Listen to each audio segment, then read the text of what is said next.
Olá, seja bem-vindo ao Univerciência, o primeiro programa brasileiro de TV aberta e internet, produzido por meio da colaboração entre TVs e instituições públicas de ensino superior nordestinas. Aqui a gente conhece a pesquisa que é produzida por estas instituições no Nordeste. Confira agora os estudos que vamos conhecer hoje. Pesquisadores da Universidade Federal do Ceará desenvolvem cosmético que pode ajudar a remover manchas escuras na pele. Na Universidade Federal da Paraíba, cientistas estudam ações de preservação do cavalo marinho. Veja também, pesquisadores da Universidade Federal do Rio Grande do Norte estudam as relações do catolicismo e o mundo contemporâneo.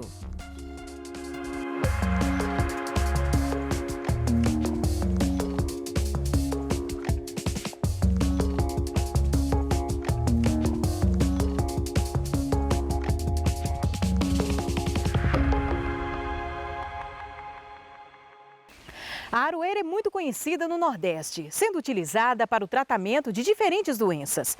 E um estudo da Universidade Federal do Ceará revela que o extrato da planta tem também uma forte ação clareadora para a pele. Agora, os pesquisadores estão desenvolvendo um cosmético que pode ajudar a remover as manchas escuras.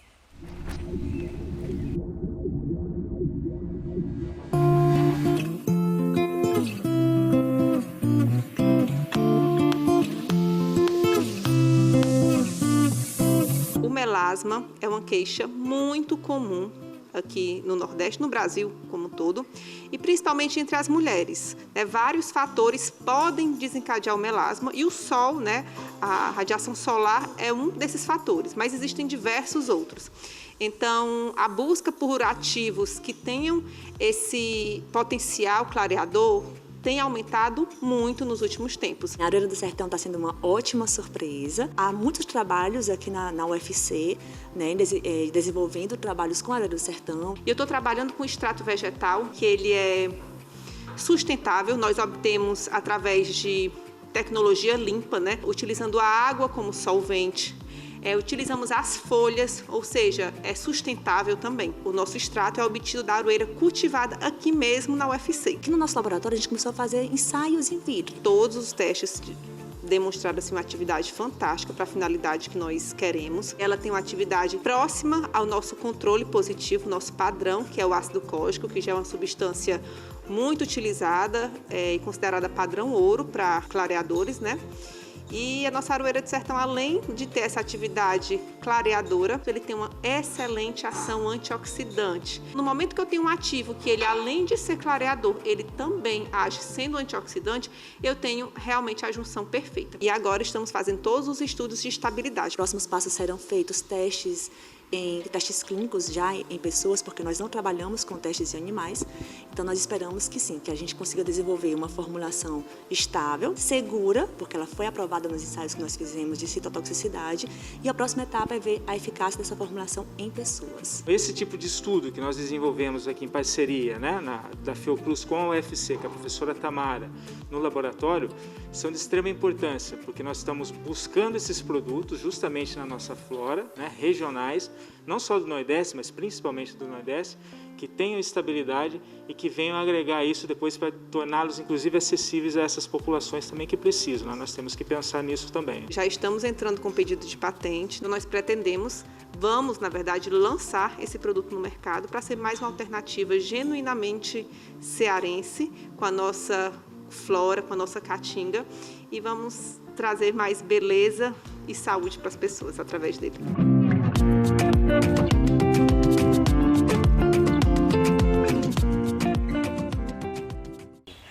E depois do intervalo, pesquisadores da Universidade Estadual da Paraíba estudam ações de preservação do cavalo marinho. O Univerciência volta já já.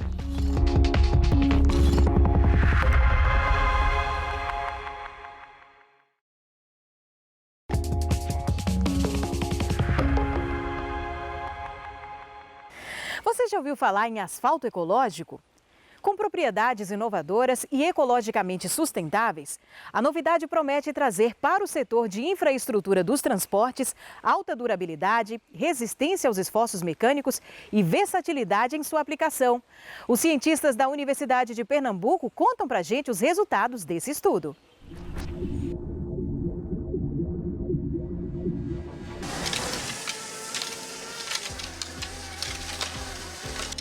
A UPE, através de sua extensão, ela está oferecendo à comunidade uma pavimentação ecológica, numa parceria com o Grupo DP, através da Concreta Engenharia e da Associação Comercial de Pernambuco. Então, é um pavimento 100% ecológico.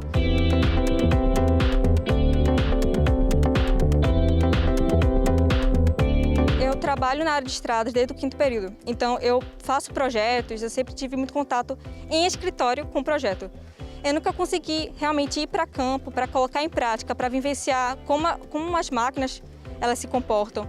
Então, previamente fizemos o projeto geométrico da via, a gente mexeu com a topografia, a gente mexeu com as residências, toda a parte da calçada, rua, a gente fez o projeto geométrico prévio. Depois disso, quando a gente veio para campo, a gente começou a lidar com a topografia, começou a aprender como é que é essa parte do novo produto.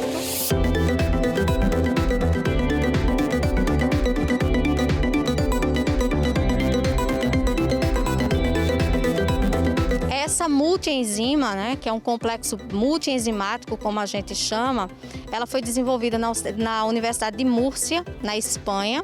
Eles vêm pesquisando essa multienzima já há 7 anos. Inicialmente era para outras aplicações, como encostas ou redução de poeira. E aí eles chegaram no nível até da pavimentação. Para a gente que é de estradas, foi uma novidade incrível trabalhar com uma enzima, porque assim, quando a gente trabalha em estrada, a gente vê muito bota fora e muito empréstimo. Então é sempre muito comum a gente tirar a terra do local, o solo do local e levar para outro lugar. Isso gera custos, isso gera mão de obra. Então, quando a gente soube de uma enzima que pega o solo do local e transforma ele em um solo que dá para trafegar por cima, ou seja como base, seja como pavimento, como pista mesmo. Então, foi uma novidade completamente inusitada. Então, o composto em si, ele é uma enzima, um composto orgânico, que reage organicamente com o próprio solo e com a água pela qual ele é jogado. E quando compacta, ele ganha uma espécie de resistência, como o próprio pavimento faz em qualquer outra cidade. É como se fosse uma bactéria que você vai jogar no solo e a bactéria, ao invés de ela produzir um efeito negativo, ela vai produzir um efeito positivo. Ela vai, como se ela fosse comer todas as moléculas que não ligam o solo e inclusive as moléculas de água. Então, se eu aplico essa bioenzima no solo e compacto, eu não vou ter mais vazios de água no solo, esse solo vai virar uma rocha compactada, entendeu? Então, a bioenzima, ela age dessa forma, é como se ela estivesse funcionando como um ligante no solo. Ela expulsa do solo tudo que faz com que ele não se ligue.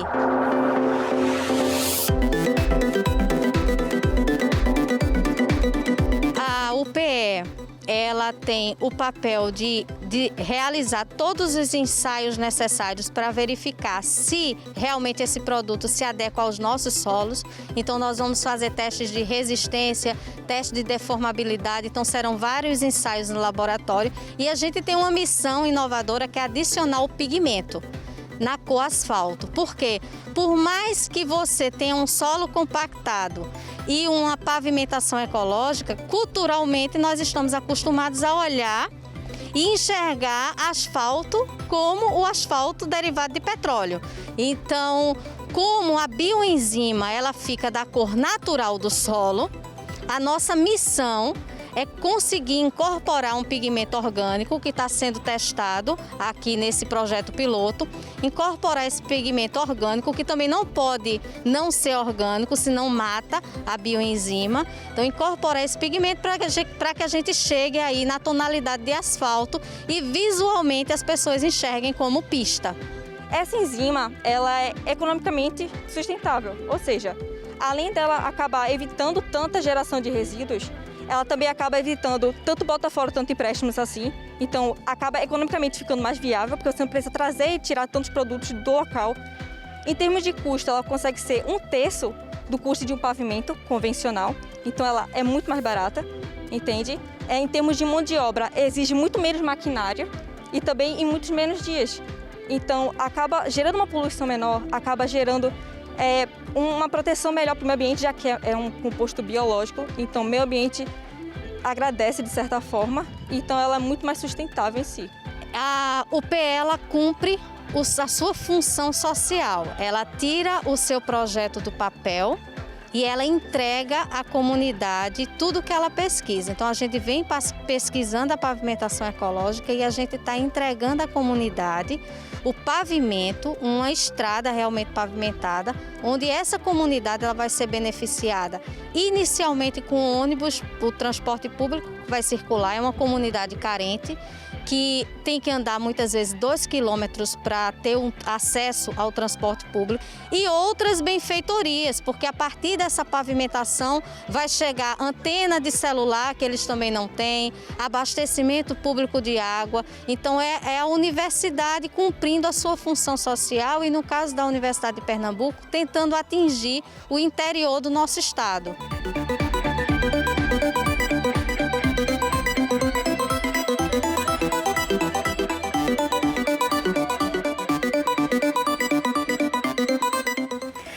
Sabia que o cavalo marinho é uma espécie rara e que está ameaçada de extinção no Brasil? Pois é, e um grupo de pesquisadores da Universidade Estadual da Paraíba está tentando compreender melhor a realidade desses animais e assim desenvolver ações de preservação. Muito bem. Os cavalos marinhos, eles são, sabe aqueles animais fantásticos, né? Que muita gente ainda acha que eles são animais mitológicos. Tem quem acha que eles nem existem, né? De tão especiais que eles são. Então, os cavalos marinhos, eles são peixes, apesar de muita gente achar que não, mas eles são peixes, né? E eles são peixes com a morfologia muito, ou seja, com a forma do corpo muito diferente. Eles têm a cabeça que parece com a cabeça de um cavalo. Eles nadam em pé, na posição vertical. Eles têm uma cauda que parece com a cauda de um macaco, que eles usam para se segurar em várias estruturas no ambiente. Eles se alimentam com uma boca que fica na ponta de um focinho tubular. Então eles utilizam sucção super rápida e muito forte para se alimentar. Então eles têm um comportamento assim completamente diferenciado. As principais características é que os machos ficam grávidos. A fêmea coloca os ovos ou os ovócitos dentro de uma bolsa incubadora que os machos têm. E esses machos são responsáveis por fertilizar esses ovos e tomar conta, né, dos embriões até que eles vão se desenvolvendo. Os machos têm estruturas, uma estrutura complexa, como uma placenta realmente dentro da bolsa, para oxigenar, nutrir esses embriões até que eles se desenvolvam completamente dentro da bolsa, e aí ele tem como se fosse um parto, né? E aí ele libera os filhotes já como miniatura dos adultos. Então os cavalos marinhos, eles têm esse comportamento e essa forma do corpo completamente diferentes. Então é por isso que eles chamam também tanta atenção. Os cavalos marinhos são considerados espécies ameaçadas no mundo inteiro, né, por diversos motivos. Um dos principais motivos é o que a gente chama de degradação de hábitat, ou seja, destruição do ambiente onde eles vivem. Por serem animais ameaçados, os cavalos marinhos eles demandam essa atenção e para o desenvolvimento de estratégias voltadas para a sua conservação. Mas existem muitas lacunas de informação sobre os cavalos marinhos. Então tem muitas coisas que nós ainda não sabemos, principalmente em relação à sua distribuição, à sua preferência de hábitat e as ameaças que eles enfrentam. E esses dados eles são cruciais para a gente tomar decisão, para decidir o que a gente precisa fazer para cuidar dos cavalos marinhos. Então o projeto ele vai fornecer esses dados que vão direcionar as ações para a conservação dos cavalos marinhos aqui no país. Institucionalmente, o projeto ele vem sendo desenvolvido pelo Laboratório de Peixes e Conservação Marinha da Universidade Estadual da Paraíba, em parceria com a Área de Proteção Ambiental de Guadalupe. Os financiadores são a Rufford Foundation, o Idea Wild e a Cooperação Alemã para o Desenvolvimento Sustentável por meio da GIZ. O trabalho ele vem sendo desenvolvido em duas escalas, em uma escala local e uma escala nacional. Em escala local, o projeto está sendo desenvolvido no estuário do Rio Formoso, que fica localizado no litoral sul de Pernambuco, e inserido na área de proteção ambiental de Guadalupe. A gente está desenvolvendo o projeto em uma abordagem multidisciplinar, né? Além dos dados ecológicos, a gente também está coletando dados etnobiológicos, ou seja, dados do conhecimento tradicional da população que vive lá, que conhece de forma muito rica a biodiversidade de lá. Esses dados a gente está coletando em relação à distribuição dos cavalos marinhos lá no estuário e também as ameaças que eles enfrentam lá no estuário. Na escala nacional, a gente vai utilizar dados da ocorrência das 3 espécies de cavalos marinhos que tem aqui no Brasil e também uma abordagem de modelagem para a gente prever a distribuição dessas espécies, se elas estão adequadamente protegidas pela rede atual de unidades de conservação do país E aí, também com base nisso, a gente vai definir quais são as áreas que são prioritárias para a conservação de cavalos marinhos no Brasil. Essa pesquisa ela é muito interessante porque nós já temos muitas informações em relação aos cavalos marinhos. Mas existem algumas lacunas e existem algumas abordagens, alguns tipos de análises que, dependendo de como forem feitos, a gente pode acrescentar e a gente pode levar a tomada de decisão em relação às medidas que podem ser tomadas para a proteção dos cavalos marinhos e para a conservação dos cavalos marinhos. Então, esse projeto, um dos principais pontos desse projeto é identificar as lacunas, preencher essas lacunas e utilizar essas informações de uma forma bem abrangente, né, para a gente identificar, por exemplo, tem como a gente identificar, por exemplo, em que áreas a gente encontra a maior densidade de cavalos marinhos, a maior ocorrência. Em que áreas a gente pode encontrar unidades de conservação que estão protegendo os cavalos marinhos. Ou, por exemplo, a gente pode identificar uma região em que a gente tem uma ocorrência de cavalos marinhos, mas que ainda não tem nenhuma proteção oficializada, digamos assim, e a gente pode ajudar a identificar essas áreas e determinar quais são as áreas prioritárias para a gente proteger o cavalo marinho, tanto em relação à ocorrência, como também em relação ao nível de proteção que aquela área já tem ou não, e também em relação às ameaças que podem estar atuando sobre os cavalos marinhos. Em âmbito local, os dados que a gente está coletando, os dados que o projeto vai fornecer, eles vão ajudar a orientar, a direcionar as ações que já existem na área de proteção ambiental de Guadalupe para a conservação dos cavalos marinhos e de seus hábitats. Essas informações todas elas vão ser utilizadas para a construção de um plano direcionado para a conservação de cavalos marinhos na APA de Guadalupe. Na escala nacional, os dados que a gente vai ter de onde estão os cavalos marinhos, né, da distribuição dos cavalos marinhos no Brasil e de quais são essas áreas que devem ser cuidadas melhor para garantir a conservação dos cavalos marinhos, esses dados eles vão ser cruciais para a tomada de decisão, para orientar de fato medidas voltadas para a conservação dos cavalos marinhos. E o que é muito interessante é que isso beneficia não somente os cavalos marinhos, mas quando a gente protege os cavalos marinhos, a gente também está protegendo os hábitats, ou seja, o ambiente em que o cavalo marinho vive. E todas as outras espécies que também estão utilizando aquele ambiente. Então, essa é uma das principais ações, aplicações da pesquisa, em relação à colaboração junto com a APA de Guadalupe. Nós iremos trabalhar para publicizar essas informações através de publicações e também através de relatórios técnicos que possam ser utilizados, para a determinação de políticas públicas que possam ser aplicáveis realmente aos cavalos marinhos. A seguir, pesquisa estuda a complexidade histórica da religião católica. É depois do intervalo, a gente volta já já.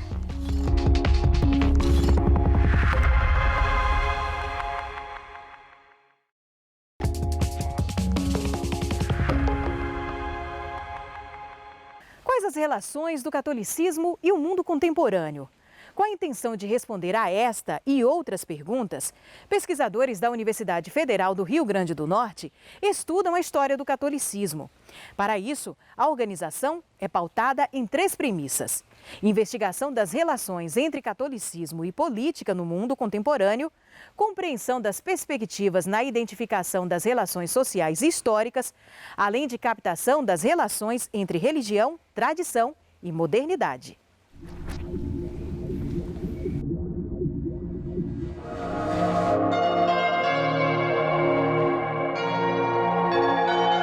A interação entre religião e política, ela tem uma importância dramática para se compreender não apenas o momento atual no Brasil, mas também ao redor do mundo. Se a gente puder determinar como os movimentos políticos, os grupos, estabelecem essas interações, nós podemos transportar isso para poder fazer uma melhor análise e também exercer uma política mais sadia. O catolicismo e suas manifestações face à política e à cultura da sociedade são objeto de estudo da Rede de Pesquisa História e Catolicismo no Mundo Contemporâneo. Com colaboração da Universidade Federal do Rio Grande do Norte, a rede conta com a presença de historiadores de diversos países. As pesquisas estudam a complexidade das múltiplas expressões do catolicismo, que são analisadas a partir de assuntos como os intelectuais, a imprensa, os movimentos e os grupos, as ideias, as instituições, os partidos políticos, o poder. A nossa rede ela se dedica a pesquisar o catolicismo no século XX e as interações dessa religião, não apenas com a política, né, tanto com a direita quanto com a esquerda políticas, mas também, né, com outras religiões. Então, nosso propósito é tentar entender como o catolicismo ele interage, né, socialmente com outras religiões e com os grupos políticos e sociais. Nós temos um levantamento bastante grande feito sobre a década de 30, né, e que foi feito por meio de ida a arquivos, né, busca em periódicos, utilizando correspondências, né, e o que nós procuramos fazer, né, é tentar ver como na década de 30, né, o fascismo, o conservadorismo e o reacionarismo se comunicaram e puderam, né, nesse momento, né, estabelecer um programa de ação, né, que nós entendemos que é contínuo, né, até os dias atuais, né, mas a nossa pesquisa se deu em torno de procurar desenvolver, né, a análise do pensamento, né, e da formulação de redes entre intelectuais, políticos e religiosos nesse período. Já lançamos, né, pelo menos 4 livros, né, em coletânea com outros membros da instituição. E nós mantemos, né, também uma relação muito ativa, né, com pesquisadores de vários países do mundo que são membros, né, da nossa rede. São pesquisadores, né, que atuam no campo universitário na Argentina, no Uruguai, no Peru, no Chile. Na América do Norte nós temos integrantes, né, nos Estados Unidos, no Canadá e na Europa, né, na França, na Polônia, na Bélgica. Enfim, é uma rede que é nucleada no Brasil, mas que tem participação de outros pesquisadores ao redor do mundo. Nós temos objetos de pesquisas que são objetos que estão voltados a estudar, às vezes, a imprensa católica, às vezes intelectuais católicos, às vezes movimentos religiosos ali que são católicos, como a tradição Família e Propriedade, TFP, que é estudada pela professora Gisela Zanotto e também pelo professor Rodrigo Coppi Caldeira. Estudamos também a vinculação de membros da Igreja Católica, o apoio desses membros a partidos políticos, especialmente entre os anos 1920 a 1980, vamos dizer assim, nesse espaço temporal. Também é importante dizer que nós temos uma boa articulação com colegas do exterior, né, desenvolvendo pesquisas que venham tocar em temáticas concernentes à relação da igreja, de movimentos, de partidos com o catolicismo nesses países e como nós podemos, portanto, articular essas pesquisas e entender melhor não somente a presença da igreja, isso por si só não parece que revelaria muita coisa, mas em que medida esta igreja ela forma mentes, ela está presente nessas regiões e ela influencia, sem dúvida, na configuração do tecido social, dos comportamentos, nas visões de mundo, nas escolhas das pessoas. Nós vimos o Talibã voltar, né, a conquistar, né, o Afeganistão depois de uma guerra prolongada contra os Estados Unidos, a maior potência do mundo. Né? E aí existe, né, uma interação bastante grande, né, ou melhor, total, entre a religião e a política. Nós estamos agora desenvolvendo um projeto, inclusive que teve origem na UFRN, com o professor Renato Amado Peixoto. É um projeto de pesquisa em rede, efetivamente, onde nós pretendemos estudar o avanço da direita católica nos anos 30 e 40 no Brasil. Então, o professor Renato estudará um grupo no Rio Grande do Norte, eu estudarei outro grupo no Mato Grosso, a professora Gisele, respectivamente, ali no Rio Grande do Sul, e o professor Rodrigo em Minas Gerais. Então, esse é um projeto desse momento, tentar entender em que medida há uma direita católica que surge e se consolida ali nos anos 30 e 40 no Brasil, nessas diversas regiões do nosso país. E também temos já previsto para o próximo ano, ali no mês de fevereiro, um congresso internacional, né, com colegas do exterior, colegas do Brasil, para discutir as pesquisas que são feitas sobre a Igreja Católica no Brasil e no exterior, e em que medida essas pesquisas elas nos auxiliam na compreensão das histórias dos nossos países, das nossas relações e de como a nossa sociedade é formada, né? Qual o peso da religião ou das religiões na formação da nossa sociedade. Por que nós somos o povo que somos, porque eventualmente pensamos, agimos e nos representamos de determinada forma.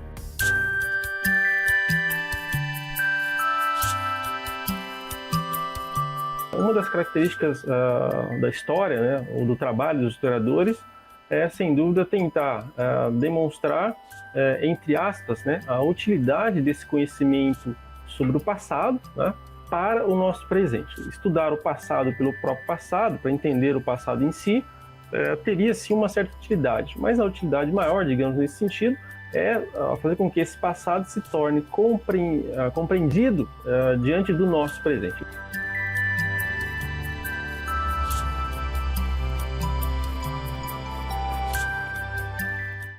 Por hoje é só. Acompanhe as nossas reprises e fique ligado no nosso próximo programa. Tchau, tchau e até lá!